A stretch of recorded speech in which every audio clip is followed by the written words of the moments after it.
Welcome to रिडैक्स। तो चलिए दोस्तों, आज की कॉमिक्स शुरू करते हैं। आज की वीडियो में जो कॉमिक्स मैं आपको सुनाने वाला हूँ उसका नाम है मुझे मौत चाहिए। ये कॉमिक्स राज कॉमिक्स के अंतर्गत प्रकाशित हुई थी और इसके मेन कैरेक्टर रोल में है सुपर कमांडो ध्रुव। तो चलिए दोस्तों, ज्यादा देरी ना करते हुए शुरू करते हैं इस इंटरेस्टिंग कॉमिक्स को जिसका नाम है मुझे मौत चाहिए। सुपर कमांडो ध्रुव, मुझे मौत चाहिए। कथा एवं चित्र अनुपम सिन्हा, संपादन मनीष चंद्र गुप्त। राजनगर अपने आप में एक अनोखा महानगर है। इसके एक तरफ तो लहरों से लहराता समुद्र है तो दूसरी तरफ चिलचिलाती धूप से दहकता रेगिस्तान।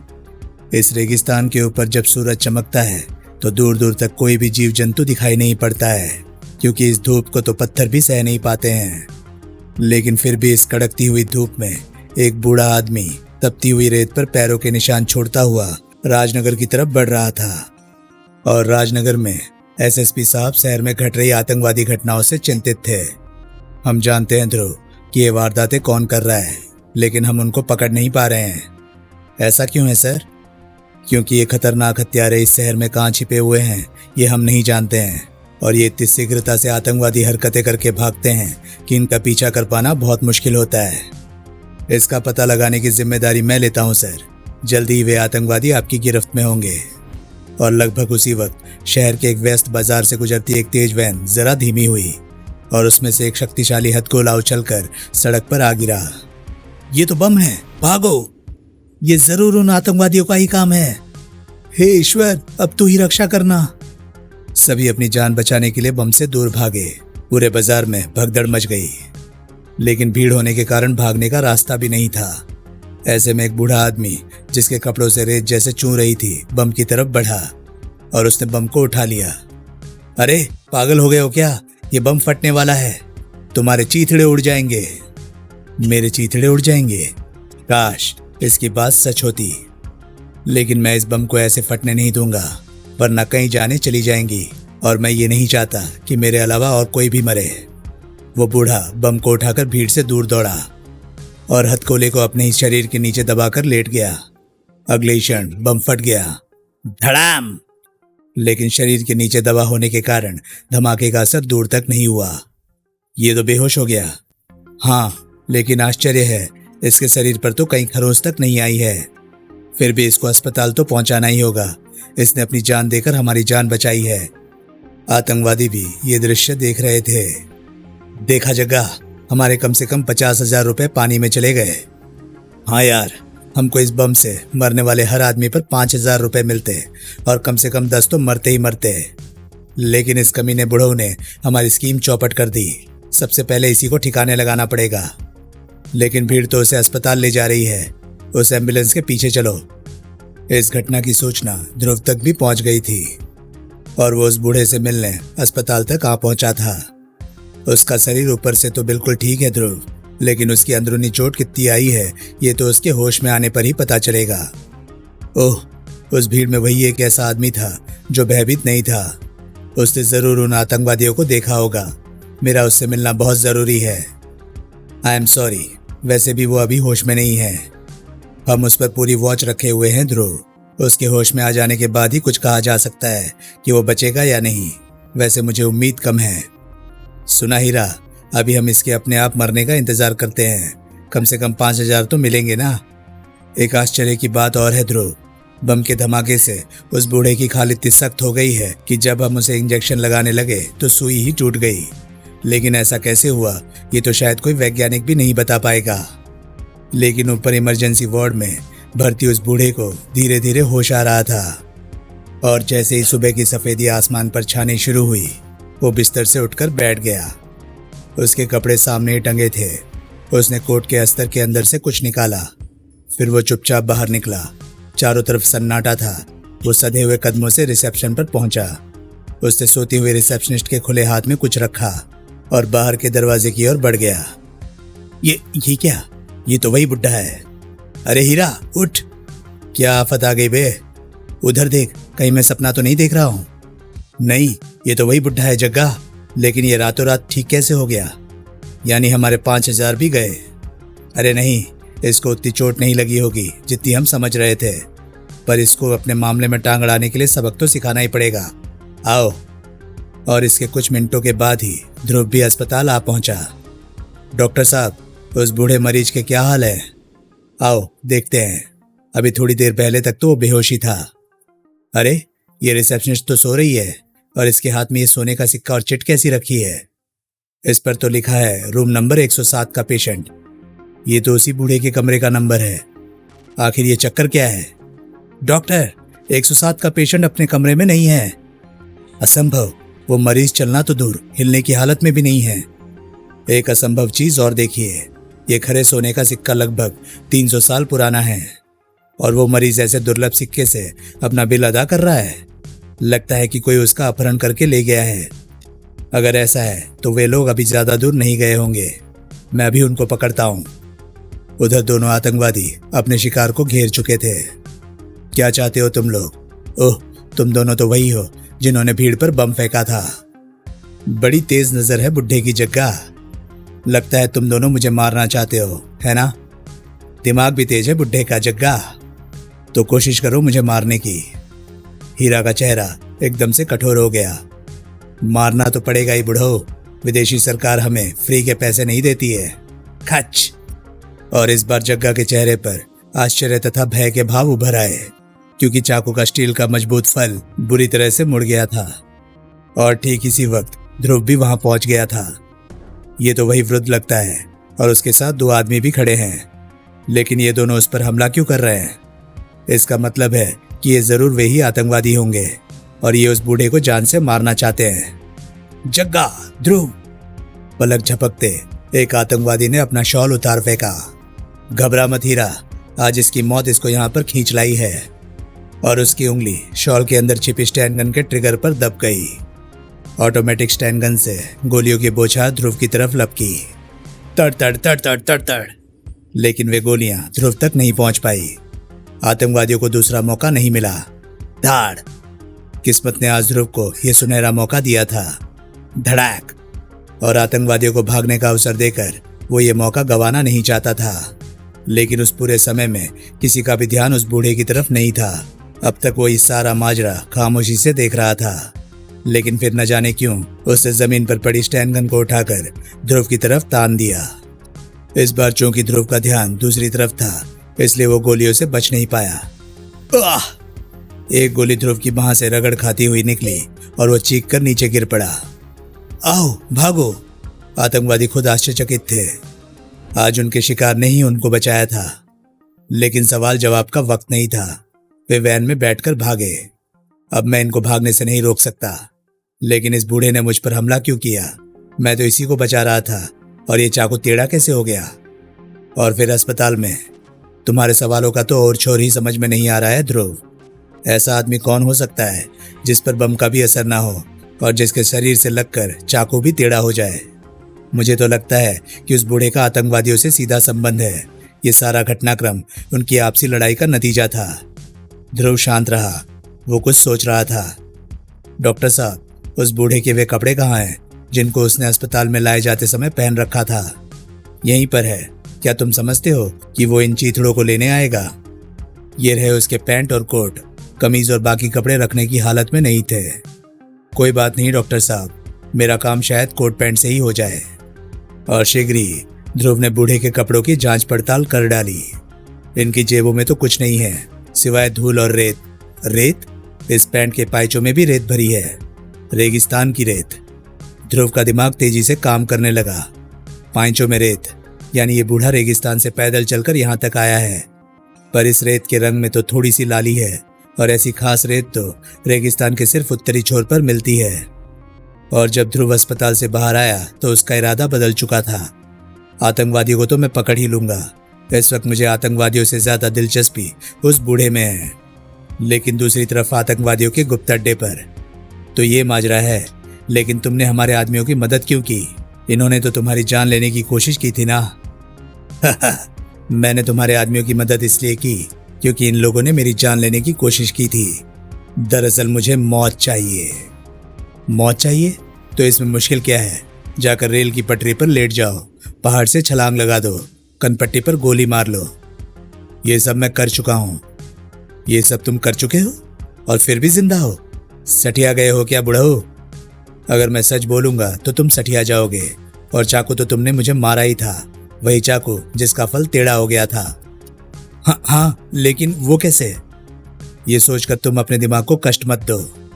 सुप्रीमो, ये बूढ़ा जो कुछ कह रहा है वो सुनने में असंभव तो जरूर लगता है, लेकिन हमारे पास इसकी कहानी की सच्चाई के प्रमाण हैं।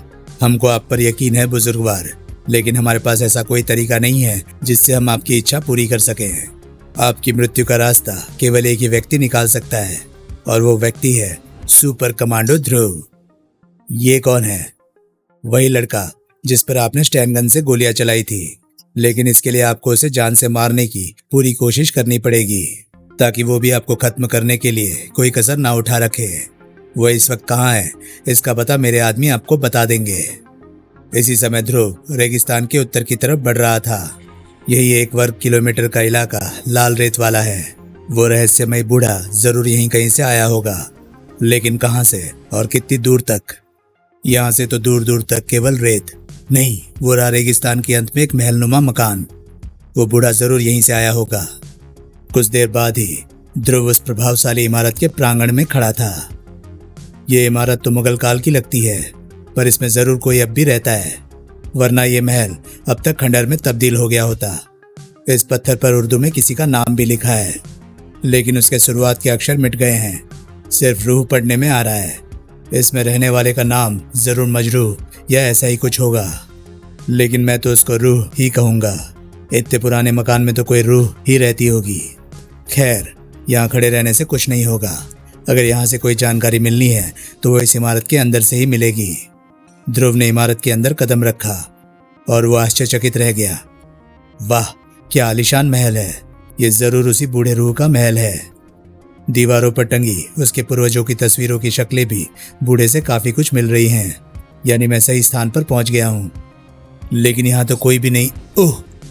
तभी अंदर से उड़ता हुआ एक विशालकाय चमगादड़ ध्रुव से आ टकराया और ध्रुव उससे बचने की कोशिश में एक तस्वीर से जा लड़ा। ये चमगादड़ था या चील? अरे वाह, ये चित्र तो उस बूढ़े मुगल काल के किसी पूर्वज का लगता है। उसकी शक्ल भी बिल्कुल रूह जैसी ही है। यहाँ तक कि इसकी थोड़ी पर भी वैसा ही तिल है जैसा रूह की थोड़ी पर है। और ये दूसरा चित्र इस पूर्वज के शायद अगले वंश का है।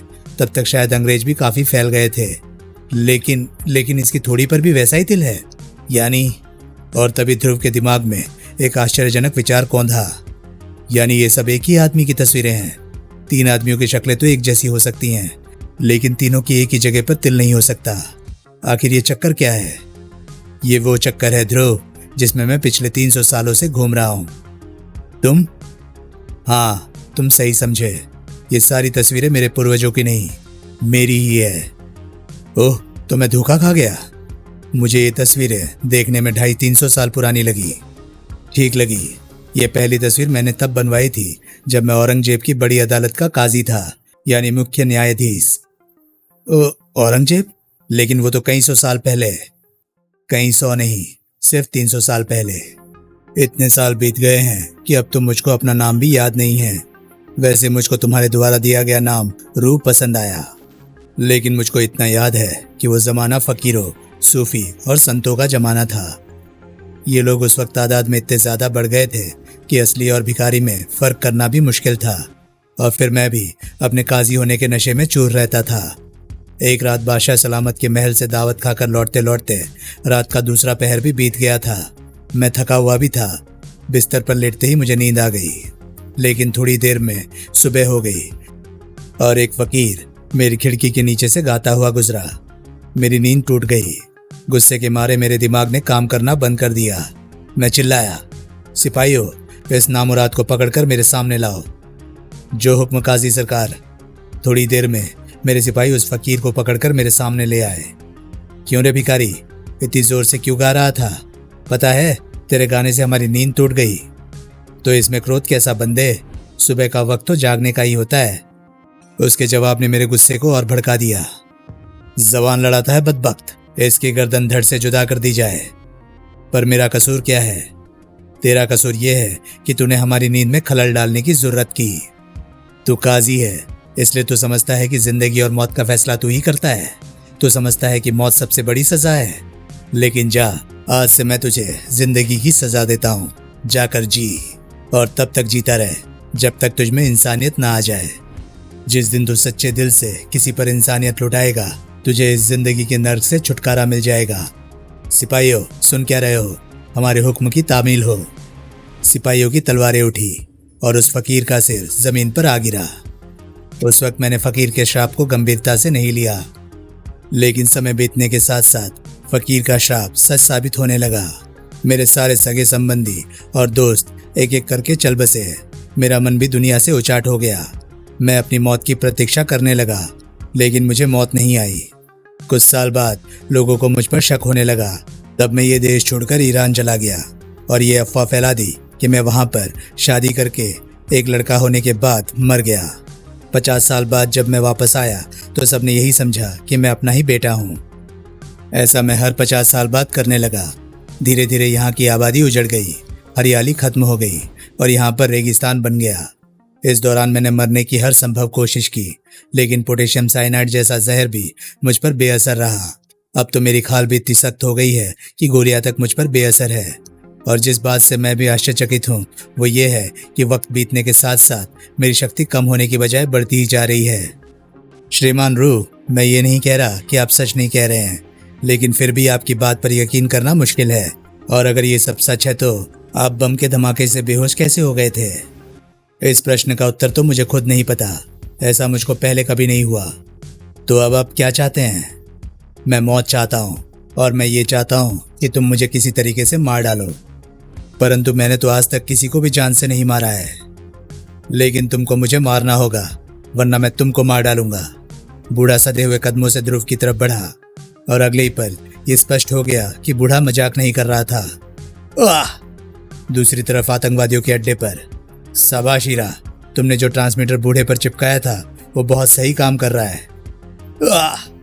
अब यही गप्पी बूढ़ा हमारा रास्ता जरूर साफ कर देगा। लेकिन ध्रुव को अब बूढ़े की सारी कहानी सच लग रही थी। आह! ये इसके हाथ है या ठोस लोहे के हथौड़े? लगता है कि वास्तव में मेरी जान लेने पर उतारू है। इसमें सचमुच आश्चर्यजनक ताकत है। मैं ताकत में इससे नहीं जीत सकता। बचने का सिर्फ यही एक रास्ता है कि मैं इसकी ताकत का इस्तेमाल इसी के खिलाफ करूं और फिर यहाँ से बाहर भागने का रास्ता देखूं। लेकिन इससे पहले कि ध्रुव दरवाजे से बाहर निकल पाता, भड़ाक! एक भारी मेज ने उसका रास्ता रोक लिया। अब ध्रुव के पास लड़ने के अलावा और कोई चारा नहीं बचा था। बूढ़ा फिर तेजी से ध्रुव की तरफ बढ़ रहा था। पहला वार ध्रुव ने किया। ओह! इसके पत्थर जैसे शरीर पर तो मेरा हाथ ही टूट गया, लेकिन बूढ़े पर कुछ असर नहीं हुआ। उसका अगला वार ध्रुव की गोली लगी वहां पर पड़ा और ध्रुव कराह उठा। पट्टी खून से तर हो गई। आऊ! ढिशों! जल्दी मुझे खत्म करने का रास्ता सोचो ध्रुव, वरना मैं तुमको खत्म कर दूंगा। बूढ़े ने ध्रुव की कमजोरी को भांप लिया था। उसका अगला घूंसा भी ध्रुव के घाव पर पड़ा। आह! और इस बार पट्टी के साथ साथ ध्रुव की बांह भी खून के रंग से लाल होने लगी। ज्यादा खून निकल जाने से ध्रुव पर बेहोशी छाने लगी और वो लहराकर फर्श पर आ गिरा। ये क्या? ये तो बेहोश हो गया। मैं इस वक्त इसको कितने आराम से मार सकता हूँ, लेकिन नहीं। उन डाकुओं ने कहा था कि सिर्फ यही लड़का मेरे मरने का रास्ता ढूंढ सकता है। इसलिए अब मैं इसको मारने की बजाय वो काम करूंगा जिससे ये मुझको खत्म करने का रास्ता सोचने के लिए मजबूर हो जाए। बूढ़ा पलटा और तेजी से बाहर निकल गया। थोड़ी देर बाद वो बूढ़ा शहर की तरफ बढ़ रहा था, क्योंकि इस बार उसका निशाना ध्रुव नहीं, ध्रुव का शहर था। आतंकवादियों को ये योजना पसंद भी आई और नहीं भी। इस बुढ़े ने ये क्या किया? हमारे खास दुश्मन को जिंदा ही छोड़ दिया। लेकिन सुप्रीमो, अब तो वो वही काम करने जा रहा है जो हम हमेशा से ही करना चाहते रहते हैं, यानी इस शहर की तबाही। तुम कहते तो ठीक हो डिप्टी, लेकिन मैं ये सोच रहा हूँ कि बेचारा ध्रुव तो रेगिस्तान के बीच में बेहोश पड़ा है, तो क्यों ना हम उस बूढ़े के अधूरे काम को पूरा कर दें। Good idea boss. Heera, Jagga, तुम समझ गए ना तुम लोगों को क्या करना है? समझ गए डिप्टी। हमको रेगिस्तान के महल में जाकर वहां बेहोश पड़े ध्रुव को खत्म करना है। बस सुप्रीमो, हम यूं गए और यूं आए। और दूसरी तरफ बूढ़ा रूह शहर के व्यवस्थम इलाके में पहुंच चुका था। तबाही शुरू करने के लिए ये खूबसूरत जगह सबसे उपयुक्त है। उसने 25 फीट ऊंचे बिजली के मजबूत खंभे पर एक जोरदार ठोकर मारी। धड़ाक! और बिजली का खंभा टीन की पतली चादर की तरह बीच से मुड़कर सड़क पर आ झुका और सड़क पर आती सिटी बस पूरी गति से उस खंभे से आ टकराई। कड़ाक! रूह ने शहर के विनाश का सिलसिला शुरू कर दिया था। दूसरी तरफ रेगिस्तान के महल में ध्रुव को जब होश आया तब तक न जाने कितना समय गुजर गया था। तो उस बूढ़े ने मुझे जिंदा छोड़ दिया, लेकिन वो गया कहाँ? यहाँ तो वो कहीं नहीं दिख रहा है। खैर जाने दो, उसको तो मैं ढूंढ ही लूंगा। इस वक्त तो मुझे किसी डॉक्टर के पास जाना चाहिए। खून ज्यादा निकल जाने से मुझे कमजोरी लग रही है। ध्रुव अपनी मोटरसाइकिल की तरफ बढ़ा ही था कि तभी उसके और मोटरसाइकिल के बीच में एक खंजर आ धंसा। खटाक! तुम दोनों यहाँ पर? इतनी कमजोरी में डॉक्टर भी बेड रेस्ट बताते हैं प्यारे। हम बड़े डॉक्टर हैं, इसलिए हम तुमको पूरा रेस्ट कराएंगे। बिना किसी पूर्व चेतावनी के स्टैन गन की नाल गोलियां उगलने लगी और ध्रुव की सारी कमजोरी पल भर में गायब हो गई। वो एक तरफ उछला और उसका हाथ खंजर पर जा पड़ा। वाह, मुझे फिल्मी स्टाइल से रोकने के चक्कर में इन्होंने खुद ही मुझे एक हथियार दे दिया है। स्टैन गन दोबारा चलने के लिए पल भर को खामोश हुई, लेकिन स्टैन गन दोबारा नहीं चल पाई क्योंकि उसी पल ध्रुव का हाथ घुमा। हाय! और आतंकवादी के हाथ से स्टैन गन छूटकर नीचे जमीन पर आ गिरी। ध्रुव के लिए इतना मौका बहुत था। वो अपनी मोटरसाइकिल की तरफ लपका। इस समय मैं सिर्फ अपनी ताकत के बूते पर इनका मुकाबला नहीं कर पाऊंगा। इसके लिए मुझको अपनी स्पेशल मोटरसाइकिल का सहारा लेना पड़ेगा। ध्रुव ने अपनी मोटरसाइकिल की स्पेशल हेडलाइट जलाई और रेगिस्तान की धरती पर एक दूसरा सूरज जल उठा। दोनों आतंकवादियों की आंखें चुंधिया गई। कुछ पलों के लिए उनको दिखाई देना बंद हो गया और इन कुछ क्षणों में ही सारा खेल खत्म हो गया। कमजोर ध्रुव के घूंसे भी दोनों आतंकवादियों के लिए बहुत थे। डिशू ताड़! ध्रुव एक बार फिर शहर की तरफ बढ़ता चला गया, लेकिन इस बार वो अकेला नहीं था। उसके साथ 2 सवारियां और भी थी। लेकिन शहर में घुसते ही ध्रुव का दिमाग चकरा गया, क्योंकि इस वक्त शहर में और रेगिस्तान में जरा सा ही फर्क था। चारों तरफ की गई भयानक तोड़फोड़ इस बात की गवाही दे रही थी कि अभी अभी यहाँ से कोई भीषण तूफान गुजरा है। ये सब कैसे हुआ भाई? ध्रुव साहब, मैं सच बताऊंगा तो आप कहेंगे कि मैं ड्यूटी पर पिए हुए हूँ। ये सारी गड़बड़ तोड़फोड़ एक बूढ़े ने की है, जो देखने में तो ऐसा लगता था जैसे एक झापड़ में मर जाएगा। लेकिन जब मैंने उसे रोकने की कोशिश की तो उसने मुझे एक झापड़ मारा। उसके बाद मुझे अभी अभी होश आया है।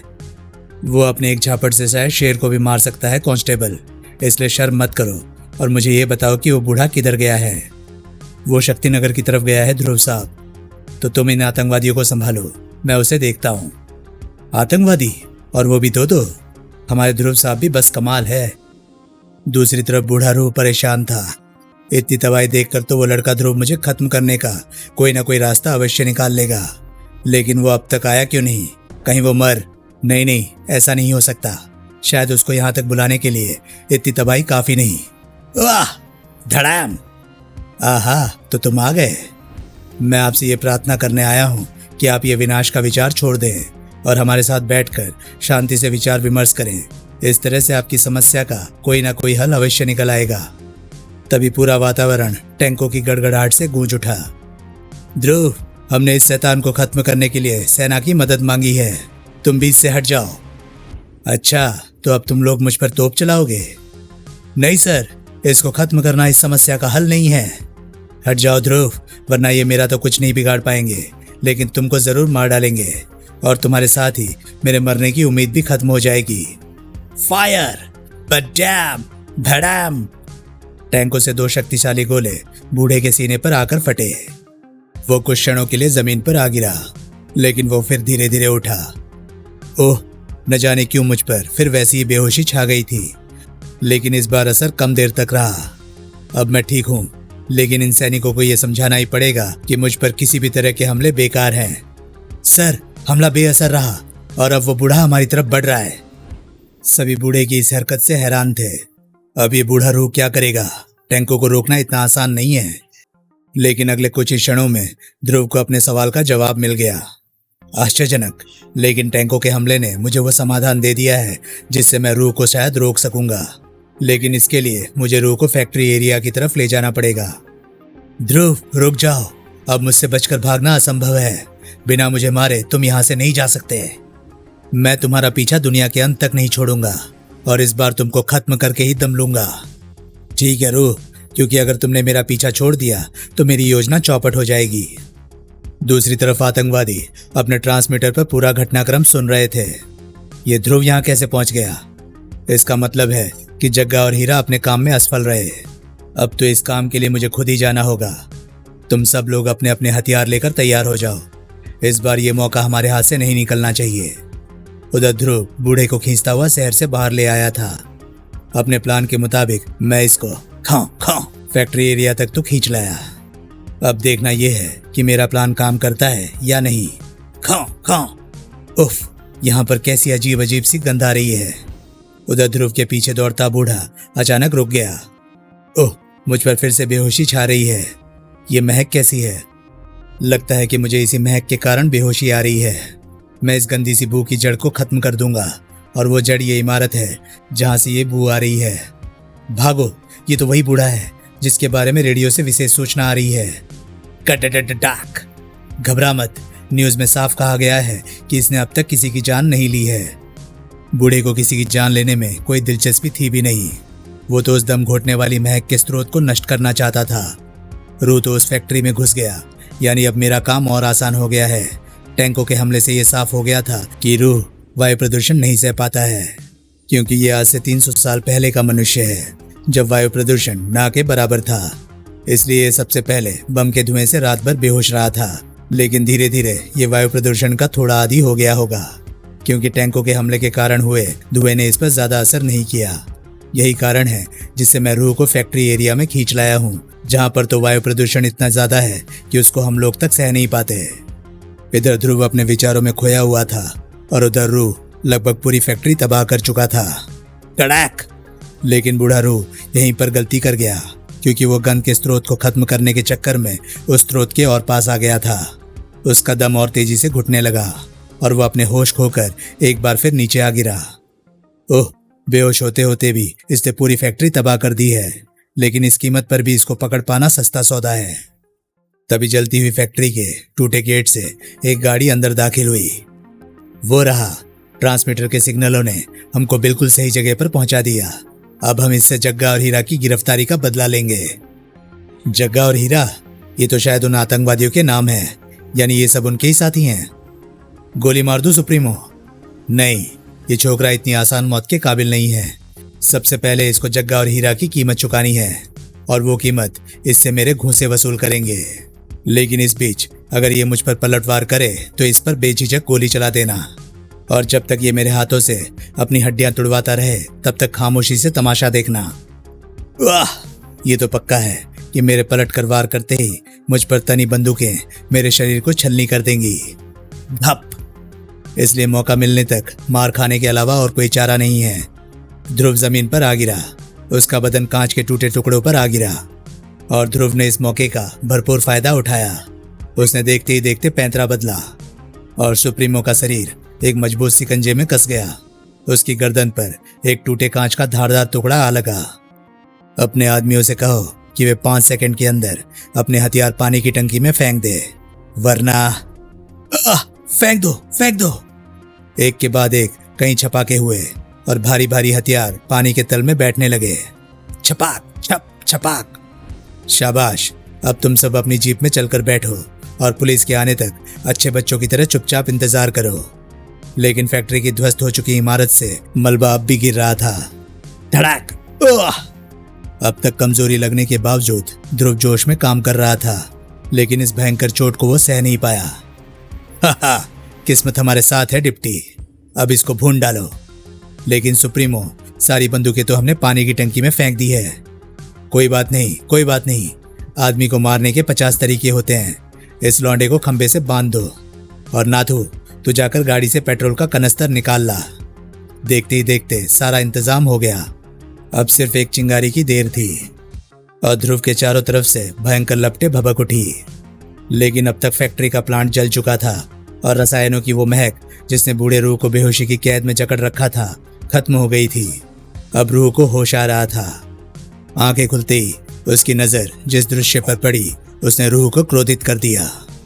ये डाकू ध्रुव को जला देना चाहते हैं, उस लड़के को जिसको मैंने हर संभव तरीके से परेशान किया, लेकिन फिर भी इसने मेरी ही जान बचानी चाहिए। इस बुरे काम के लिए इन डाकुओं को दोजख की आग में जलना पड़ेगा।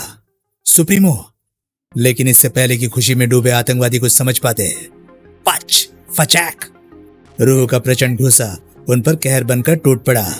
धड़ाक, भाड़। लेकिन आखिरी आतंकवादी की किस्मत तेज थी। आह! आह! क्योंकि तभी ध्रुव की एक तेज कराह ने रूह का ध्यान अपनी तरफ खींच लिया। वो तेजी से ध्रुव की तरफ लपका। ओह, मुझे इस लड़के की जान बचाकर इसके एहसानों का बोझ उतारना ही पड़ेगा। अब तक ध्रुव के बूट सुलगने की गंध वातावरण में फैलने लगी थी, लेकिन रूह के एक शक्तिशाली झटके से ही रस्सी के टुकड़े टुकड़े हो गए। चटाक! पलक झपकते ही रूह ध्रुव को आग से बाहर निकालकर सुरक्षित स्थान पर ले आया। ध्रुव, ध्रुव, होश में आओ। ध्रुव ने धीरे धीरे आंखें खोली। और रूह, ये तुमको क्या हो रहा है? तुम्हारे चेहरे पर से खाल गायब हो रही है। हाँ ध्रुव, आज मैंने 300 सालों में पहली बार अपना स्वार्थ भूलकर किसी की जान बचाकर सच्ची इंसानियत का काम किया है। फकीर के श्राप के मुताबिक अब मुझे जिंदगी से छुटकारा मिलेगा। ध्रुव की विस्मित नजरों के सामने ही रूह का शरीर धीरे धीरे मिट्टी में मिल गया। जीप रोको राम सिंह, वो रहा ध्रुव, लेकिन वो बूढ़ा कहीं दिखाई नहीं दे रहा है। वो बूढ़ा कहाँ गया ध्रुव? हमको उसे हर कीमत पर पकड़कर कानून के हवाले करना है। अब उसको कोई नहीं पकड़ सकता सर। वो जहां से आया था वहीं पर वापस चला गया है। अब हमारा शहर सुरक्षित है। पता नहीं क्यों ध्रुव की आंखों से 2 आंसू टपक पड़े। समाप्त। तो दोस्तों, ये कहानी थी कॉमिक्स मुझे मौत चाहिए की। आपको ये कॉमिक्स कैसी लगी? प्लीज कमेंट सेक्शन में अपनी राय मुझे जरूर बताएं। और हाँ, अगर आपको मेरे वीडियोस पसंद आ रहे हैं तो प्लीज उन्हें लाइक करें और चैनल को सब्सक्राइब करें, क्योंकि मैं ऐसे कंटेंट लाता रहता हूँ। तो चलिए दोस्तों, मैं मिलता हूँ अब आपसे अगली वीडियो में। तब तक के लिए नमस्कार, गुड बाय। सेफ रहिए, खुश रहिए, मजे करिए।